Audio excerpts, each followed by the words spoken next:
এখানে আসছি ১ সপ্তাহ। আমরা আগে ন্যাশনালে ভর্তি ছিলাম ১ মাস। ওইখান থেকে আর কি চিকিৎসা উন্নতি নাই দেখে এখানে চলে আসছি। এখন ওর কি অবস্থা? কি ধরনের চিকিৎসা চলছে? এখনো সিওর বলতে পারি না। অক্সিজেন চলতেছে। অক্সিজেন খোলার পরে বোঝা যাইব। অসুস্থই বাচ্চা বেশি। এক্স-রে রিপোর্ট ভালো না।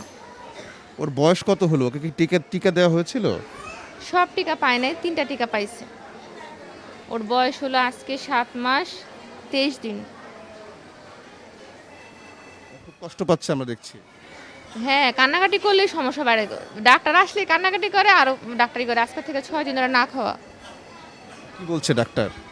ডাক্তার বলছে শ্বাসকষ্ট কমলে খাবার দিবে, না তো না খাই থাকা লাগবে। প্রথম টেনশন হচ্ছে চিকিৎসা করতে গেলে তো টাকা পয়সা লাগে।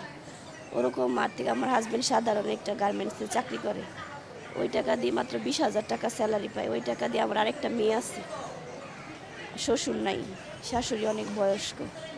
ওই টাকা দিয়ে আমাদের পরিবারই চলে না। 2টা বাচ্চার খরচ বহন করা আমাদের অনেক সমস্যা হয়ে যেতেছে। তারপর চিকিৎসা করা, এখানেও তো মোটামুটি অনেক খরচ। প্রথম ভর্তি ছিলাম আমরা পাতলা পায়খানা জ্বর নিয়ে। এখানে আসার পরে হাম হয়েছে। এরপরে বলছে যে ডক্টর হাম হয়েছে, এখানে আইসিইউতে ছিলাম 2 দিন, তারপর এখানে শিফট করছে আজকে 7 দিন ভর্তি। আর এখন অবস্থা হালকাও ভালো হচ্ছে, এত বেশি না।